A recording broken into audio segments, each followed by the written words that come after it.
Welcome back to the Word on Fire show. I'm Brandon Vaught, the host and the content director here at Word on Fire Catholic Ministries, and I'm glad to be joined back in the studio by Bishop Robert Barron. Bishop Barron, good to see you. Hey, Brandon. I was talking to someone the other day, and they couldn't believe that you and I are across the country when we do this. I said, well, yeah, Brandon's in Orlando typically, and I'm in Santa Barbara. And they said, you're kidding. They just thought we were in the same, I don't know what, the same state or house or something. But I said, no, we're 3,000 miles away from each I guess other. we pull it off well then. Yeah. Listen, last episode that we talked, we explored your upcoming Ad Limina visit. So this is the periodic visit bishops take to go visit the Holy Father in Rome to kind of update him on what's going on in their diocese. And you're going over to Rome in 4 days here. But really, the main reason that bishops go over to Rome is not just to meet with the Holy Father, but to pray at the tombs of Peter and Paul. Talk a little bit about that and why it's significant. Yeah, of course, the visit's called the Ad Limina, and that's just short for Ad Limina Apostolorum, which means to the threshold of the apostles. So the idea is you go to pray, as you say, at the tombs of Peter and Paul. It's a renewal of bishops. It's a prayerful renewal of our commitment as successors to the apostles. So that's really what it's all about. Now, while we're there, we also meet with the successor of St. Peter. The main purpose is to go to the tombs of Peter. And you'll see it if you've been following some of these visits on Facebook and Instagram, they go to all the great basilicas. So we'll do that too. We'll go to all the great basilicas of Rome for Mass. Then we see the successor of Peter. That's true. We'll see Francis. And then we also go to all the curial offices. Clergy and laity and worship and doctrine of the faith and evangelization, et cetera. And we talk to those people who support the successor of Peter in his work. So it's a very apostolic sort of enterprise. It's the successors of the apostles coming from around the world to commune with the two great apostles of Rome, Peter and Paul, and with the successor of Peter, the Pope. Well, once you get back stateside, we'll have to do a full recap of how everything went. We'll look forward to that. And I don't know much about it. I've never done one before, obviously. It's my first time as a bishop. So I'm looking forward to it. Today, though, we are going to be talking about a new movie that's getting a lot of buzz, and I think will probably end up winning a ton of awards, called 1917. You've seen it. I've seen it. I'm guessing a lot of our listeners have seen it. There won't be any spoilers in this show because we're not going to dwell too much on the movie itself. We're going to focus on the historical period surrounding it. But real briefly, this movie involves two British soldiers who must cross over into German territory to deliver a message that could potentially save 1,600 of their fellow comrades. It's a message that they're basically falling into a trap and they need to pull back. You reviewed this movie. What were some of the things that stuck out to you when you saw it? Well, it's a lovely movie. It's very well made, of course, and everyone talks about this illusion really produced by the editors and the cinematographers that you're watching it in real time. It's as though from the very beginning, it's one camera following these two guys throughout this great adventure. And what it does, it's amazing. It does give you that sense of being in the scene. Like you're not so much watching a movie, but you're with them. It produces that illusion. And it gives, of course, therefore, a very, very vivid sense of what it was like to be in this sort of uniquely horrific war, which was the First World War. It's a movie with a lot of lovely little touches. And if we had time, we could go into all that. But I think a little sense of divine providence and how things work out in these sort of odd ways. So there is all that. But I was just struck by how it immerses you in the experience of being in a war, especially that war, which was so unique. I must admit, talking to other people who have seen the movie, there seems to be a shared agreement that in my generation, among millennials, we just weren't taught much about the Great War, about World War I. We learned a lot about World War II and the atrocities of that war, not much about World War I. In fact, there's a friend of mine, I won't reveal his name, he's a friend of yours too. He was at the gym and he was talking to a bunch of his workout buddies, and these are smart, college-educated guys who had seen the movie 1917. And they were confused when they were talking with our friend about it. When our friend mentioned it was about World War I, they thought it was about World War II. They saw, American, British troops and against the Germans. And so it seems like we need to talk more and understand more about the Great War, this first war that Well, precipitated the second. just before we get to that, I will say, Brandon, that someday you and I should talk about that because I think it's a very interesting theme, namely how your generation, and I imagine then younger people too, are being shaped or not shaped in terms of history. It seems to me that an awful lot of kind of political correctness is brought forward. But some of the things that we took for granted, my generation studying history, are not stressed. Because I found, as you know, with, again, very bright people from your time, I'm often surprised by what they don't know about history. So it does say something about the way we're teaching history, but that's for another day. How many times have you told me, you know about this person? Like, who? Like, you don't know this person? Are you serious? Yeah, and of course, not just you, of course, but so many in your generation. I have that experience, you know. Anyway, we'll talk about it some other time. Okay, so in this episode, I want to focus on World War I and specifically how it shaped the religious milieu of the 20th century. There's been a lot written on how this World War I affected literature, and I'm thinking especially of J.R.R. Tolkien and C.S. Lewis, both of whom fought in that war. But in this discussion, I want to focus on how the war shaped the philosophical and theological landscape more than the literary. So first of all, consider this, that many of the major theologians of the 20th century fought in World War I. I'm going to tick off a few names, and then I want you to maybe discuss the significance of the war in each of these figures. Paul Tillich, who you devoted a lot of your doctoral work to, Teilhard de Chardin, Karl Barth, the great Protestant theologian, and most of the fathers of the Second Vatican Council had lived experience, not just of World War II, but World War I. What did this world mean for the theological landscape of the 20th century? It would be very difficult to overstate it, Brandon. World War I was by leaps and bounds the most important cultural event of the 20th century. Nothing had the impact that World War I had. And I'm very much including the Second World War, which includes the atomic bombs and the Holocaust and everything else. But World War I was uniquely horrific, as I say, but uniquely influential in the shaping of culture. And let me get at it by maybe taking some of these figures that you mentioned. Paul Tillich, whom I know very well. I did my doctoral work on Aquinas and Tillich on the issue of creation. Paul Tillich is a young Lutheran student of theology and philosophy. His father had been a minister. He wanted to be a preacher, or a teacher, a professor, kind of in the standard, mold. And then, like a lot of young Germans of the time, he's swept up into the war. Now, he's a bit older, and he's a theology student, so he becomes what the Germans call a Feldprediger, which means a field preacher, a chaplain, right? So Paul Tillich joins the army as a chaplain, and he went through the worst of the First World War. He was there all the years of the worst fighting. So here's this young, bright, idealistic, Lutheran minister to be, and then finds himself on a given weekend presiding over a funeral of like a giant pit of a mass grave. I said this, I think, in my article on 1917, that the 58,000 American dead from the Vietnam War, that's a weekend in the First World War, in some of the worst battles. And as everyone's pointed out, a lot of that was a result of classical military technique coupled now with the new military technology. And that was a deadly combination, quite literally, because to get troops to sort of marching at each other across open fields, but now you've got machine guns and you've got tanks and you've got a high-level artillery, and the result was a mass slaughter, which then in turn resulted in this digging into the trenches. And that's what we remember most of the First World War. And that produced this absolutely terrible psychological space. These men who were in these terrible battles and thousands upon thousands of dead, and then living in these horrendous conditions for years at a time. All of that. Well, Paul Tillich lives through it. Then, at the far end of that experience, his side lost. So the Germans lose the war.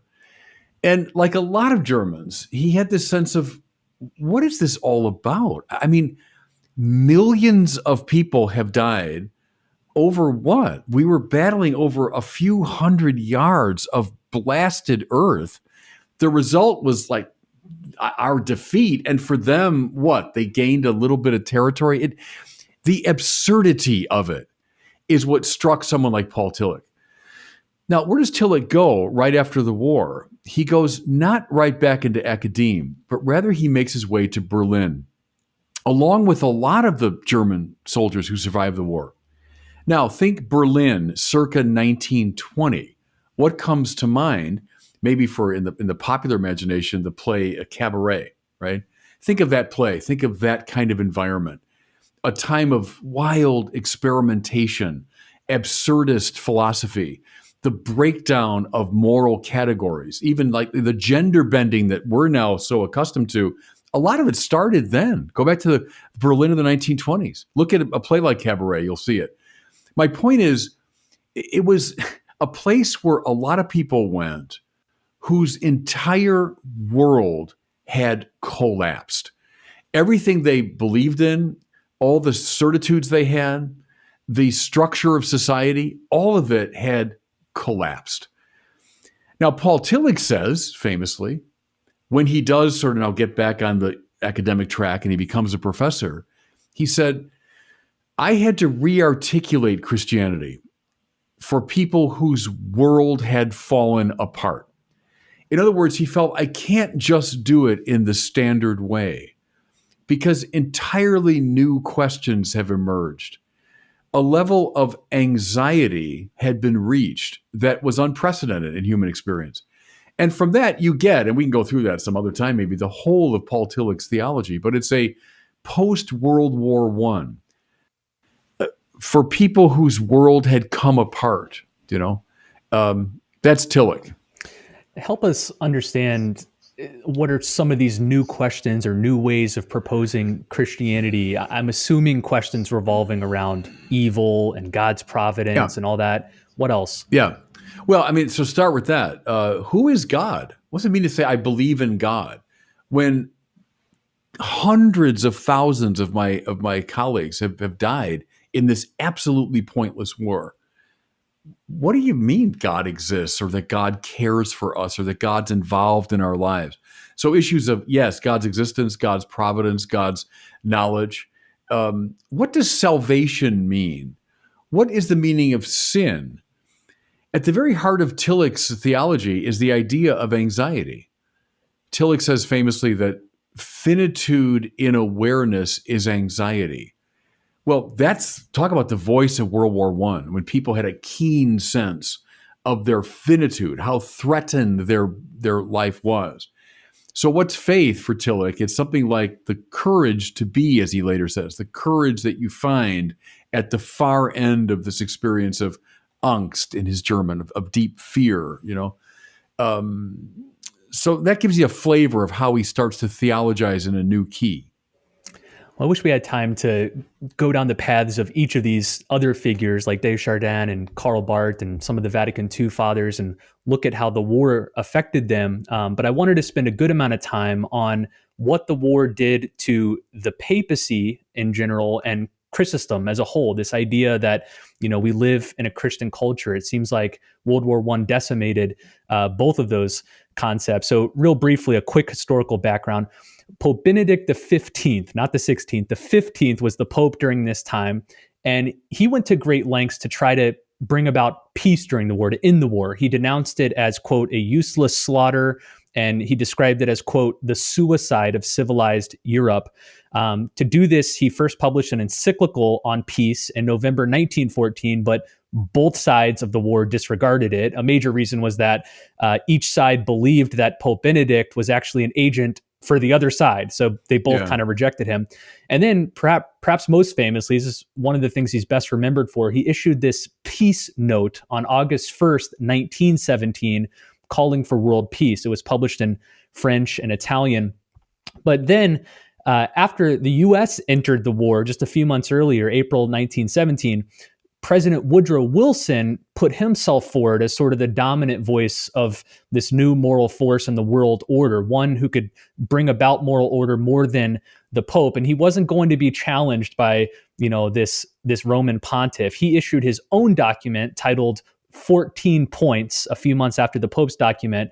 And it seems like he took a lot of the points from Pope Benedict's document, but he sort of stepped forward and planted his flag in the position of being the moral voice in the world. So talk about some of these developments. Was this sort of the beginning of the end for the Pope as the major influencer in European diplomacy? Well, there's so much, Brandon, we could say. And again, you're raising so many interesting and important points. At the heart of the article I wrote after I saw this movie was this idea I've had for a long time that I think in World War I, especially, something broke in the European and Christian spirit that has not been repaired. And what I mean is, look at that war. And again, fighting for a few hundred yards of blasted earth, what were they fighting about? I would challenge even specialist historians to tell us today clearly. World War II, for example, had a far greater moral clarity. Well, this monster, Adolf Hitler, we got to stop him. And so there was a greater moral clarity. World War I mean, the end colonial empires clashing, maybe, the battle of egos, who's king of the hill in Europe and all this. And then the price that was paid. But here's my point. Who fought in that war? Yeah, once I got German Christians and Austrian Christians and Hungarian and Bulgarian Christians, for the most part, fighting French Christians, Belgian Christians, Canadian Christians, English Christians, American Christians, and Russian Christians. Almost everybody in that war was a baptized member of the mystical body of Jesus. Now, I'm not a pacifist. I believe in the church's just war theory. So I'm not saying all war is just equally bad. Sometimes I think it's in our finite conflictual world, it's all we can do to battle certain forms of evil. So don't misunderstand me on this point. But what was more important to the people of that time? Their national and ethnic identities or their Christian identity? And I think, sadly, the question answers itself. If you have this orgy of violence that broke out among Christians, all of them mystical members of the mystical body of Jesus, something had gone deeply wrong when it comes to understanding what the church is, who we are, what our most basic identity is. And I'm so glad you bring up Pope Benedict XV, because I think he's a very underappreciated figure. Those great quotes you have there, that's important, isn't it? He becomes Pope right as World War I commences. So poor Pius X dies August 1914, just as the war begins, and then Benedict is elected. He's Pope all during the years of the war. And what he wanted above all was an end to the war. And I think he intuited what I was just talking about, that this was a terrible violation of the body of Christ. And he, I think, was operating out of this old papal role of sort of the pater familias of Christendom. I don't mean that in some aggressive political sense, but that he felt himself the father of this body of the church, and he saw it tearing itself apart. And as you say, intervened on numerous occasions to stop it. Rising above, it seems to me, the political and ethnic divisions and saying, I'm speaking for kind of a higher value. The fact that he was not listened to says to me there were more important considerations for most Christians of that time than their identity as members of the mystical body.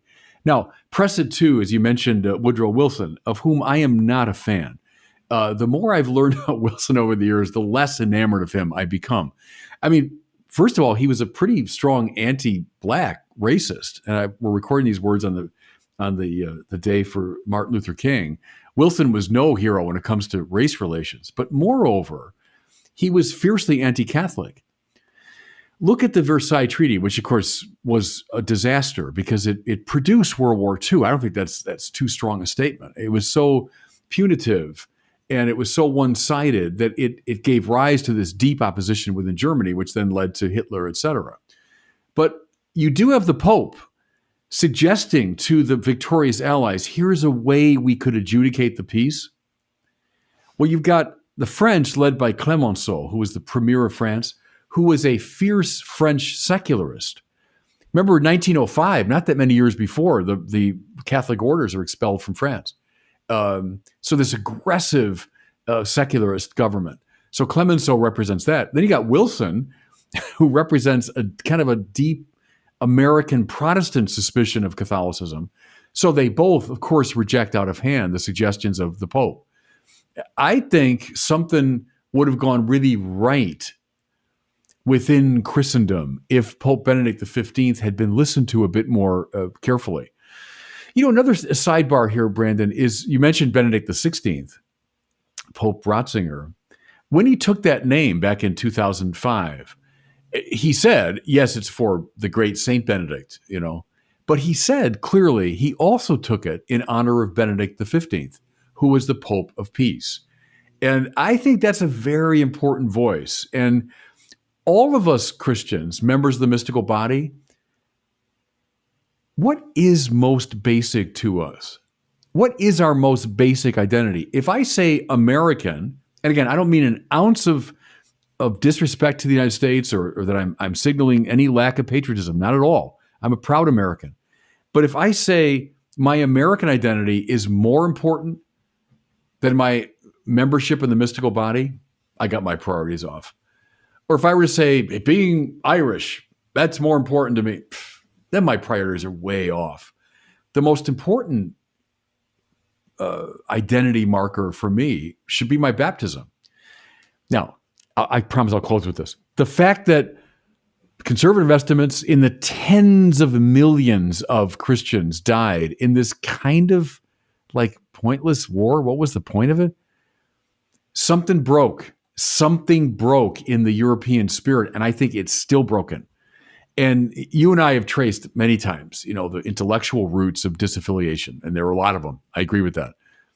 But I've long maintained this moral problem, I think, has played a huge role in the loss of confidence in Christianity. Okay, end of harangue. For centuries before this great war throughout Europe, the Pope's voice carried a lot of moral weight. People cared what he said. They took his recommendations seriously, sometimes even his commandments. But then at this point, it's one of the first times in modern history when the Pope speaks and basically nobody listens to him. How did that affect the papacy throughout the rest of the 20th century? Did his successor popes feel hamstrung as a result? It's interesting, Brandon. It's a complex question because keep in mind, 18, we're not that far after 1870 and the whole, Italian Revolution and the loss of the Papal States. We're only within a few decades of all that happening. And so within Europe, there still would have been this sense of the Pope as a prince, as a political player, even though by that time he had indeed lost all that and was just, kind of the prisoner of the Vatican. Nevertheless, I think there's still the memory of the Pope as a important political player. The loss of all that, in my judgment, was a fine thing. That doesn't bother me at all. I think it's good. The Pope is no longer a prince of Bologna or something. Who cares? It compelled the popes, though, to find a new platform and a new identity. Look at someone like Pius XII understood that. But who really understood it, John Paul II. And talk about papal influence. Read John Paul now in the events of the 1980s and 1990s. Wow, there's a pope more politically powerful than almost any of his predecessors, even those who controlled papal states. But John Paul finding a moral and cultural platform exercised an extraordinary influence. Maybe at the time of Benedict XV, that transition was still underway. But I think now I'm grateful we don't have this kooky political thing to be worried about. But Pope has got a very powerful platform and a very powerful, even political voice. It's not hard to trace the connections between World War I to World War II, and then from our interest to Vatican II, to this great missionary council, which put an emphasis on missionary evangelization. Where do you see World War I and the sort of collapse of the Chrysostom model of evangelization leading to this new type of evangelization promoted at Vatican II? I do. Here's a book that people at Vatican II knew about, and it was popular at the time. Most people have forgotten it now. It's called La France, Pays de Mission, which means France, mission country. Now, that's written in the 1950s, or the early 1950s. But that reflects what you're talking about, that smart people, even by 1950, had realized we can't just rely on some sort of Christendom reality. It sounds like, oh, France, the eldest daughter of the church, sure, she's fine, and let's maybe send missionaries out to Africa. No, la France, pays de mission. France is a mission country, So I think prescient people at that time realized something had broken, something had collapsed. And yes, the Vatican II emphasis then on the missionary nature of the church, going out to all the nations, including those classically Christian nations. Now take it a step further into Paul VI and John Paul II, and you've got that very clearly on display in the new evangelization. I think they knew something had broken, and therefore something new had to be tried. We are right in the middle of that period. Let me ask one more question. Liberalism, and I'm talking capital L liberalism here, the political philosophy, not the political party, was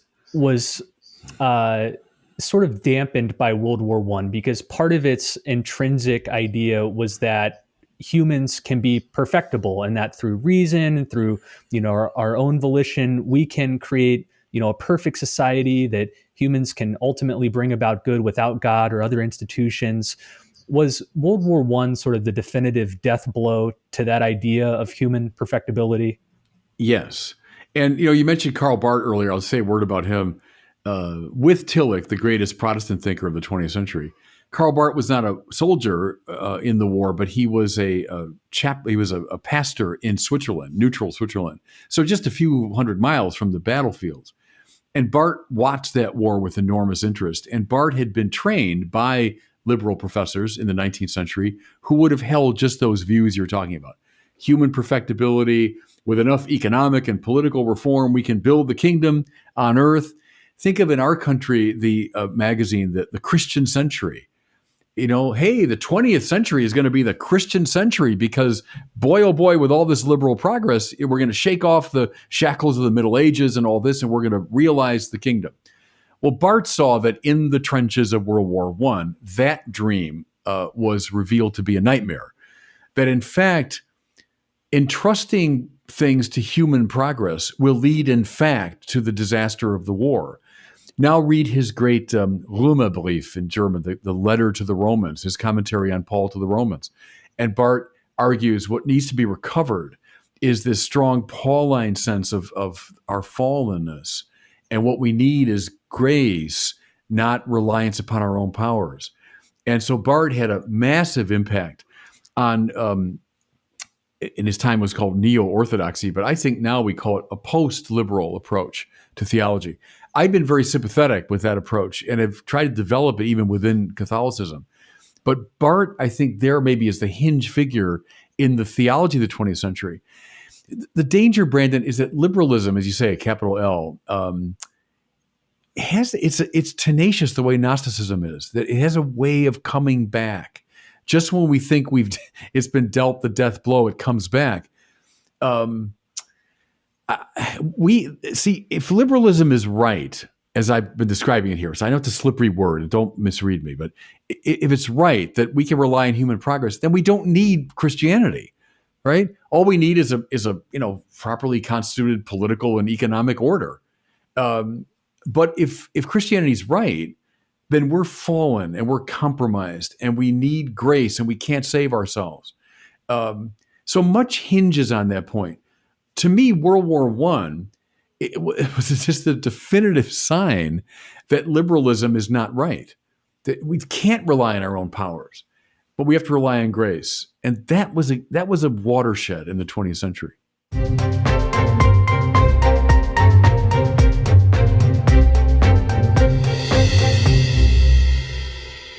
Well, that sound means it's time for our question from one of our listeners. We take one question every episode, and if you have one, please send it to us. Visit askbishopbarron.com. That's the website. You can record your question on any device. Today, we have a question about Jesus from Jennifer in Milwaukee. Here's her question. Hi, Bishop Barron. This is Jennifer from Milwaukee, Wisconsin. My question really comes from my dad, Tim. He would like to know why you think Jesus chose to live a mostly quiet, obscure life. Couldn't he have had a bigger impact by performing more large-scale public miracles to convince everyone to follow him? Thanks, Bishop. Yeah, it's a cool question. And actually, the church fathers entertain that. And it's true that we have almost no sense of Jesus' life before his public life. We have the infancy narratives. We have that one little kind of beguiling narrative in Luke about the 12-year-old Jesus in the temple. Otherwise, we know nothing really about those years. People speculate. There are little stories floating around, but we don't really know anything about it. Now, why would that be? Well, to me, there's something really beautiful about the so-called hidden years of Jesus. During those years, he was, of course, the incarnate Son of God. He was the Word made flesh, the splendor of the Father. He was all of that. And how did he manifest it? In simplicity and humility and obscurity. And as Luke says, after that famous passage about the 12-year-old Jesus, he returned to Nazareth and was obedient to them. To me, there's something incredibly beautiful about that. That, in other words, he didn't have to be on sort of grand public display to manifest his divinity. In fact, his divinity is maybe especially beautifully manifested in his simple, humble life. Here's something else I think about. You know, as a Catholic, I prayed the rosary, prayed it this morning in my holy hour, and there you invoke the Blessed Mother, who, of course, knew Jesus during those years. I mean, uniquely, she knew him. Well, Mary is now alive in the fullness of life in heaven. As I invoke Mary, pray for us sinners now at the hour of our death. Hail Mary, full of grace, and the fruit of your womb, Jesus. I'm linking to the one person who knew Jesus really well during that time of his life. And it links me to it. So that when I feel, oh gosh, you know, I'm just kind of slogging my way through life and doing these simple, humble things, and who's seeing me? And well, that's how he lived for 30 years. That too, he divinized, if I can put it that way. See, Irenaeus said that Jesus, by becoming human, divinizes every stage of human life. He divinizes babyhood and then childhood. And he divinizes, call it ordinary life, that 99% of us live most of the time. And that could be a reason why the hidden life is part of the story of salvation. Great question, Jennifer. And again, send in your questions if you have them at askbishopbarron.com. Before we leave here, a couple of things. One, Lent is right around the corner. It's starting here on Ash Wednesday, which is February 26th this year. And we'd like to help you to have a powerful Lent. To do that, we'd like to offer you a free copy of Bishop Barron's Lent Reflections booklet. This is a booklet where you will find each day the gospel reading from Mass for that day, and then a commentary on it from Bishop Barron. And all the commentaries in this year's booklet are totally new. So they're not repeated from past years. It's totally new content. If you go to wordonfireshow.com/Lent, you can get one book for free. You just pay the shipping and handling. And you can also order additional copies for friends, for your family, or for a small group, even a parish. So check them out at wordonfireshow.com/Lent. Also, a couple people encouraged me to mention this because I never have in the 200 plus episodes of this podcast, but Bishop Barron actually has another podcast. It's called Bishop Barron's Sermons. And if you're not subscribed to that one, go for it. That podcast has been running for, I think, over 10 years now. And it basically is Bishop Barron's sermon for each Sunday throughout the liturgical year. So you have hundreds and hundreds of sermons or homilies from Bishop Barron on all parts of the Bible. So if you haven't seen that one yet, go subscribe. It's called Bishop Robert Barron's Sermons Podcast. Well, thanks again for listening. We'll see you next week on the Word on Fire show.